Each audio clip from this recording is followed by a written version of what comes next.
This is Richard Kuhns, author of How to Get Your Life Back from Miserable Morgellons, Chronic Lyme, and other skin parasites, welcoming you to Managing Stress. And, you know, what the heck does managing stress have to do with Morgellons and itchy and biting? Well, when you are stressed out, it's highly likely that you're going to have more issues and problems and symptoms than whether you are not stressed out. And you can awaken certainly at 3 a.m. in the morning and be itching and feeling the biting and being driven nuts and say, well, I was asleep, how could I be stressed out?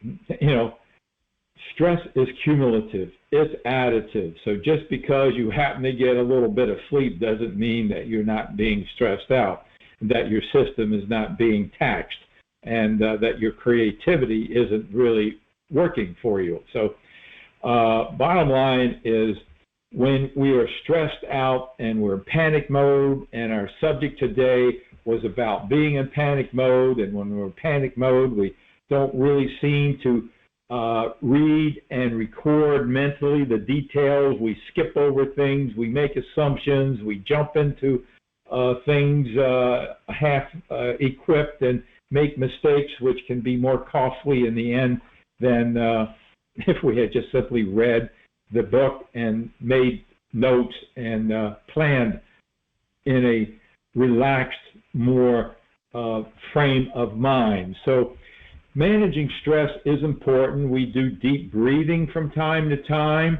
There are many free programs available that are published every week, along with the invitation to join this program. If you're depressed, and hey, if you're depressed, as I was, and I know every one of us, you can't be a human being and have Morgellons and these skin parasites driving you crazy and not be depressed when you go to doctor after doctor and get no relief except for a short period of time. So make the connection right now. Go to YouTube, go to that resource box. There's a program, free, Overcome Depression, Up from Depression. Listen to that program. It's phenomenal. There's a program, Sleep Through the Night, to help you sleep better through the night. There's Inner World of Tranquility. There's a whole program about affirmations and using them. So get into it. Make the connection. Use these resources. They're there for you to get your life back. Now, we do deep breathing from time to time. Sometimes we tell a joke. Sometimes we sing. And today, Robin's going to, we're very fortunate that Robin, my co-host, is a professional musician, and she's going to play an interesting instrument, the dulcimer. Is that what it's called? Yes. And she's going to sing and give us a song. What song are you going to sing today? It's actually based on a Bible verse, but it's about coming together in a garden, rejoicing, and having plenty of what you need. Okay, plentiful. Okay, let's go.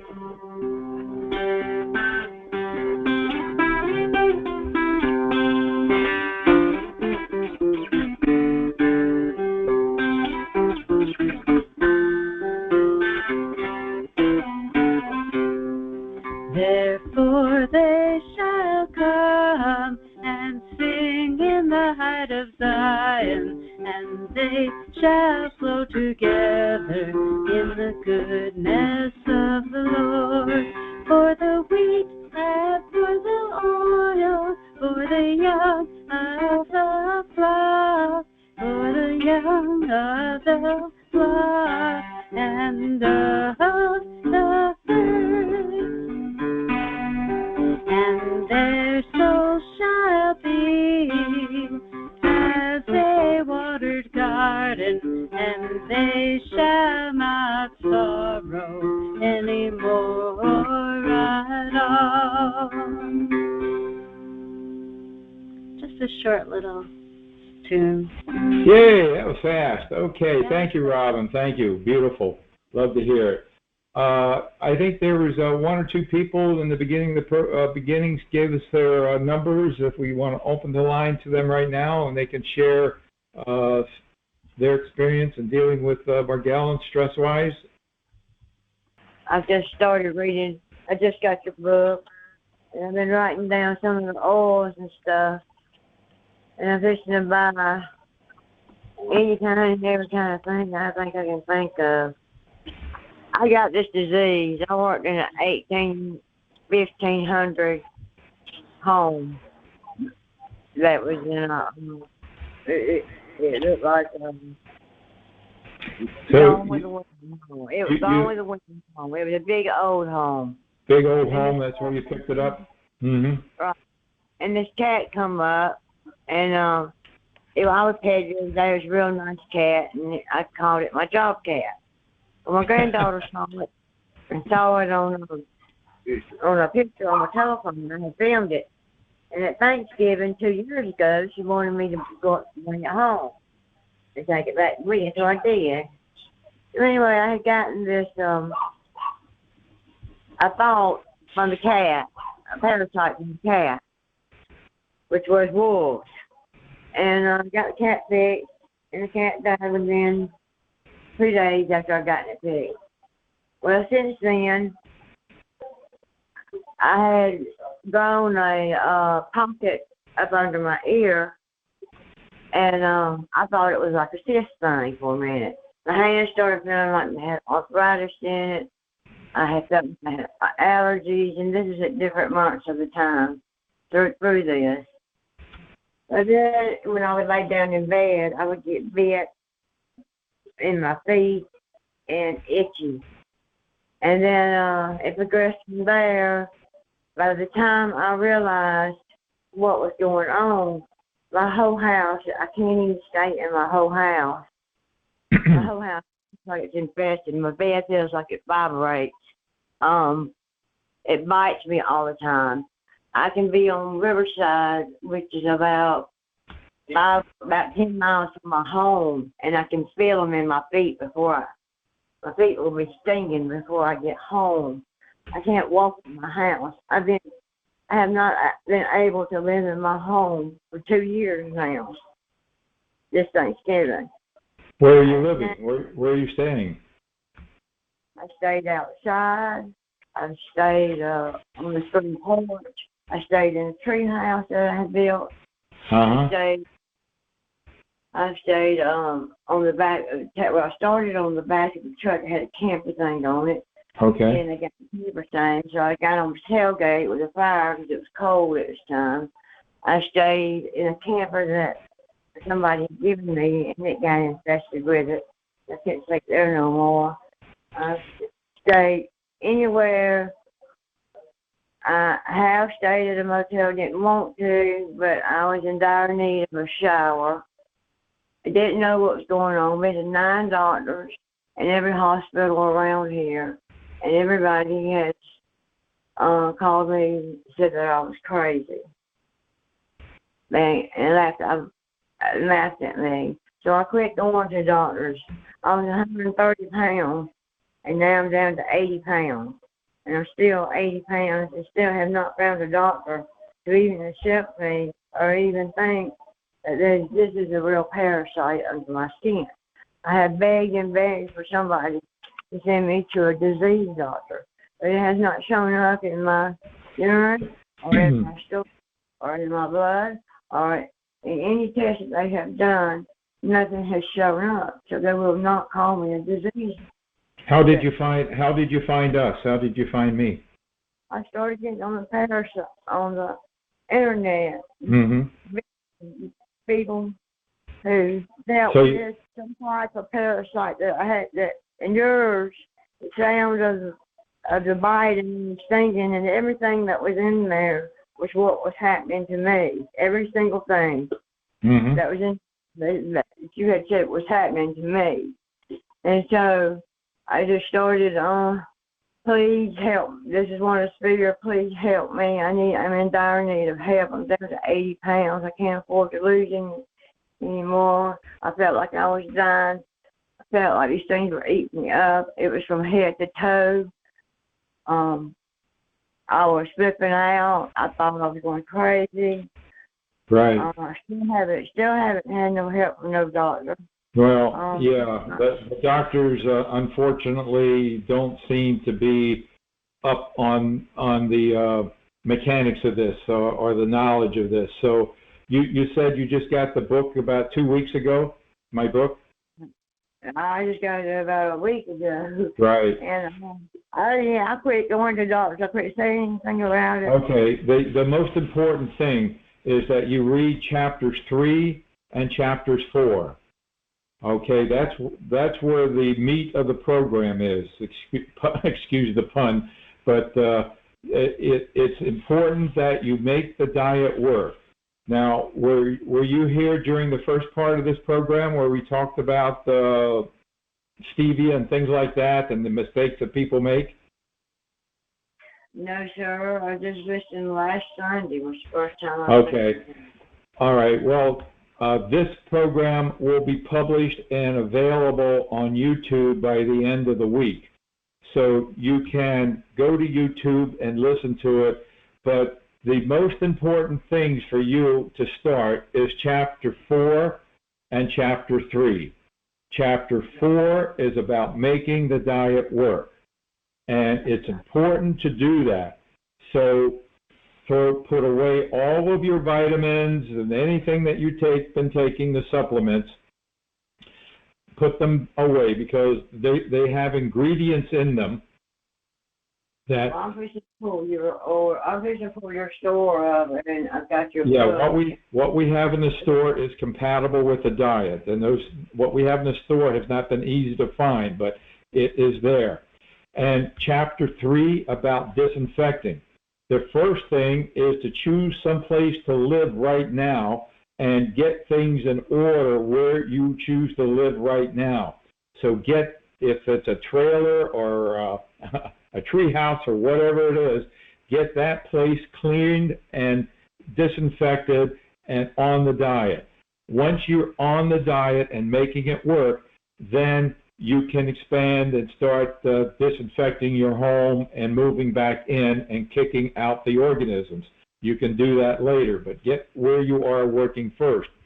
Now, being 80 pounds is quite a challenge because the diet is kind of restrictive in terms of a lot of carbohydrates that you may have used in the past. So to keep your calories up, you need to be focusing on maybe even, I used a lot of turkey meat. My favorite thing I made was rice pasta, spinach pasta that has no other ingredients, and made my own tomato sauce, or there are a brand, I think Candida, I'm not sure how to pronounce it, Candida, in the grocery store that is compatible with the diet, and made turkey meatballs and ate a lot of that and keep my weight up. And also you can have a skin like meat from chicken skin, things like that are high in calories to keep the fat content up and keep your weight up. That's going to be the challenge in the diet until you get into stage 2.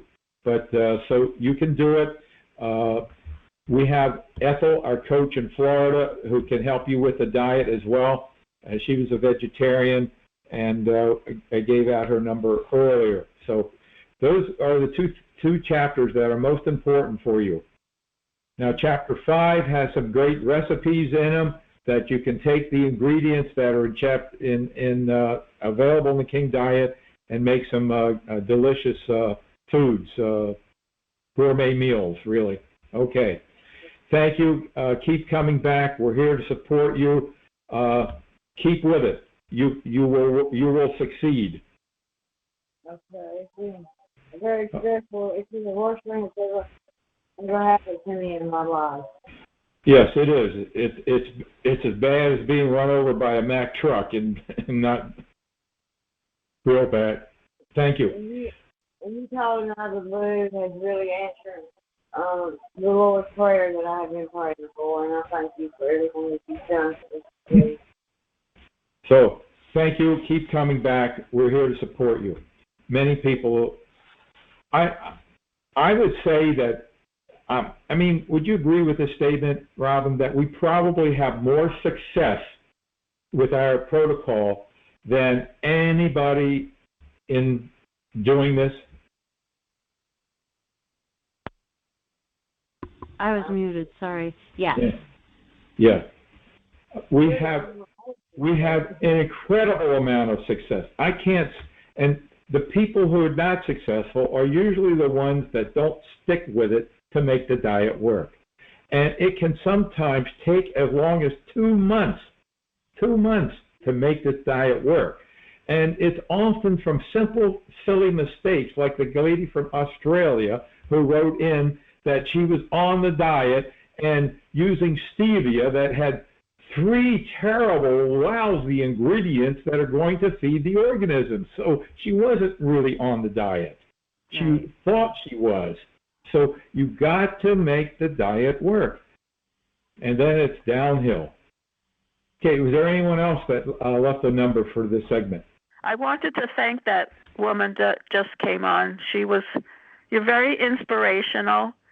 You're probably doing a lot better than what you think, and I cannot emphasize the diet enough. I did it years back, and I gave up. I probably cheated here and there, saying, who cares? Like, nobody's going to, that's not going to make a difference. It makes a difference, and for me, it was less than 2 weeks. And I love that Richard did say it can be up to 2 months, but if you keep going like you are, you don't sound terribly distraught about it. The stress makes it grow. And that's why, Richard and Robin do the stress management. And it's so up to you, just if you could just be forcefully, like, think of yourself as a soldier in a war, and it's all good, just keep to this diet as if your life depends upon it, because it really does. And if you could take, my kids are always telling me, Mom, you work, you don't walk, you run, and you just work all the time, and you tell us to take time for our hobbies and this and that, and you prepare everything, but you do nothing for yourself. And I just couldn't listen to that. I had no time for me, and then this made me have time for me now. So if you could do that, I think, for me it's painting. For you it could be something else, just even sitting and reading poems or the music, whatever it can be for you. But thank you so much for sharing. We're really inspired by you. Thank you. Okay, thank you so much for sharing your experience and the good words there. Thank you very much. Okay, Robin, you have anything to add? No, I'm good. Mary? Nope, I'm just really glad that Wanda's on the call. She sounds so much better than she did when I first talked to her, and I just hope she keeps moving forward. Yes, it's not an easy path. It's not an overnight path, but it's a path that's worth it. And a lot of people say, when people come to this program, they share with me all the trials and tribulations and things that they've done in the past, and they share with me they have worked so hard. They have worked so hard and gotten nowhere, but into a worse place. The difference is you're still going to work. You are still going to work on this program, but the difference is you're going to get somewhere. The work is going to produce results, and that's what makes the difference. So it's not easy. It's not overnight. It's not a miracle cure. As I've often said, there is no cure. But we know what we're doing here, and we've supported hundreds of people in getting their lives back.